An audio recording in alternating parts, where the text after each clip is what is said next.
Hello, I'm Ilona, and today it's Monday, February 27, 2023. And a lot of people sent me this about a treaty from the World Health Organization, wondering what's going on, and that countries are giving away the sovereignty, and that the World Health Organization will be able to control everything if something happens health-wise worldwide, and everything will be centralized. And they will make the decisions. Well, it's just a lot of people were wondering what that was about. So I actually taken a look at it. Well, first of all, they are still talking about it. It's a draft. They are going to talk about it for a few days and then they will sign. But it doesn't mean it's going to be implemented right away. That will be May 2024. So that's further along the line. I found 2 articles about this treaty. There are, of course, more articles, but one is saying that this has nothing to do with giving away the sovereignty, and this is from AP News. Now, I do know that AP News most likely is being paid by certain dark energies, so I'm not going to immediately believe what they're saying. But they are like, the fact is, according to them, that this isn't giving away the sovereignty. The Epoch Times actually made an article that is mentioning that, especially for the United States, they're concerned that the administration of Mr. B is signing over the United States to a legally binding accord with the World Health Organization that would give the Geneva-based United Nations Health Agency the authority to dictate America's policies during a pandemic. It's very interesting. I've taken a look at the Zero draft. I, of course, read the article as well. And it's a bit, there's, of course, legal jargon in there, so it's not easy for me to read, especially because this is my second language. So most of the times I had no idea what I was actually reading. There is a lot of fluffy words like I would use. I would say fluffy because you don't really know what it means. You can pretty much go in any direction. They mentioned sovereignty and that ultimately the states that sign this treaty still decide for their own countries what policies they follow, but there is a strong emphasis on making it centralized. They are mentioning One Health approach and a One Health surveillance, which doesn't sound too good to me. So it's difficult to really tell from the draft that this is giving away sovereignty, and there are also no, if a country wouldn't do what the World Health Organization is demanding at the time. You know, they've signed the treaty and there is a health crisis. There's not something that they would be punished or something like that. There's nothing in the treaty about that. So that's interesting as well. To me, and I'll be very honest, I understand that this is kind of scary to some people, obviously, when they read this and they're like, well, what's going on here? But let's face it.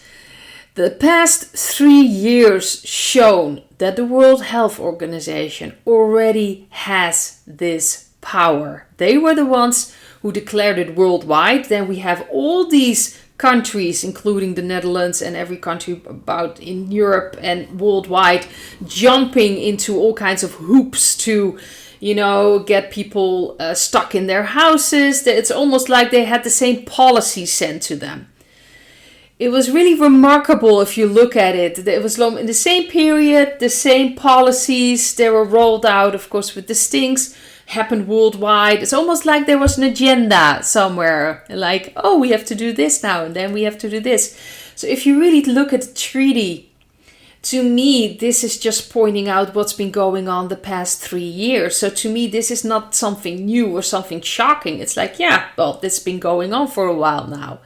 So it's not that they're going to get new power. They already had this power and they've already used it. I think it's important for people to see that this has been going on and finally connecting the dots, or maybe not even realize that this has been going on for so long, but it's going to get to that point.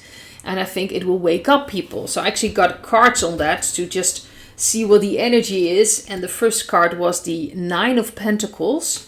The central card is the 4 of Wands. card in the past is the Wheel of Fortune, and underneath the Four of Wands we have the Three of Pentacles, and then we have for the near future the Five of Pentacles and the Empress. Mostly positive cards, and to me it feels actually in a positive way.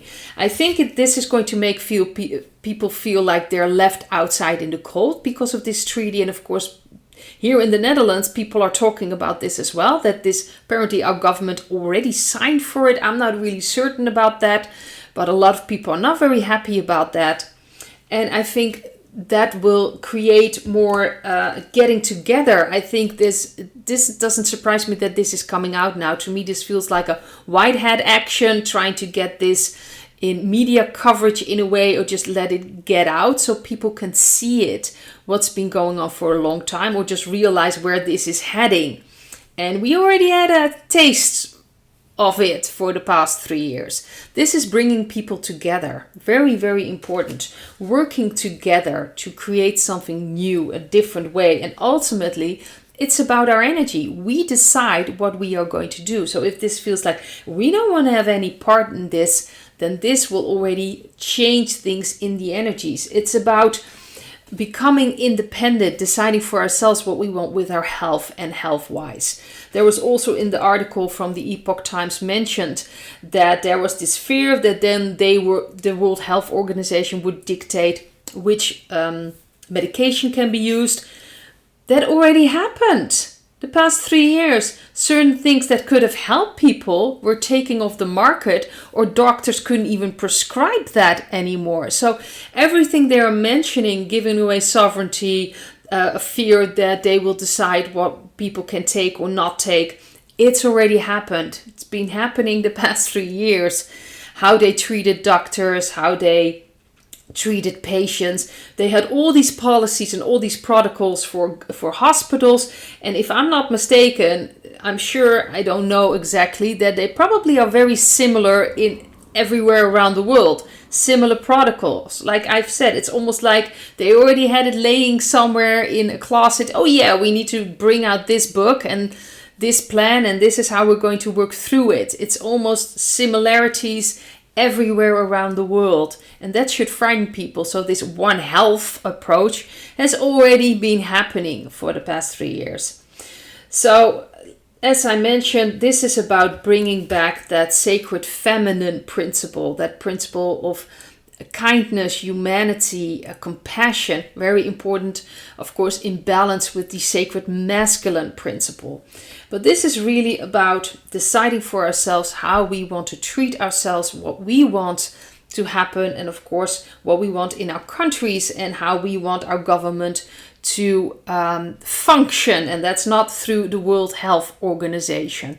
So I think this is just going to help and just going to create there's more awareness of what's been going on at a very high level. So the other card reading I did was just looking at the energy for this week. And the cards I got was the Two of Swords, again the Three of Pentacles, and the Three of Wands. So to me this feels we're going to get both sides again. There are going to be some dark energies, there are going to be some white hat things popping up. It's now really rolling out. You know, things are happening. And that's what's very important with the Three of Wands, that we just lean back and see what's going to happen, because nothing can stop what's happening. You know, nothing can stop what's coming, I believe is the correct term. And there is not much we can do in the outside world, at least what's happening at the world level. It's very important that we just lean back and focus on ourselves. Because that's something I just want to emphasize, because there are some people who are mentioning, oh, well, you're just waiting to be rescued and you're not doing anything. We're working on ourselves. That's the most important thing we can do in this spiritual war, is to work on our energies.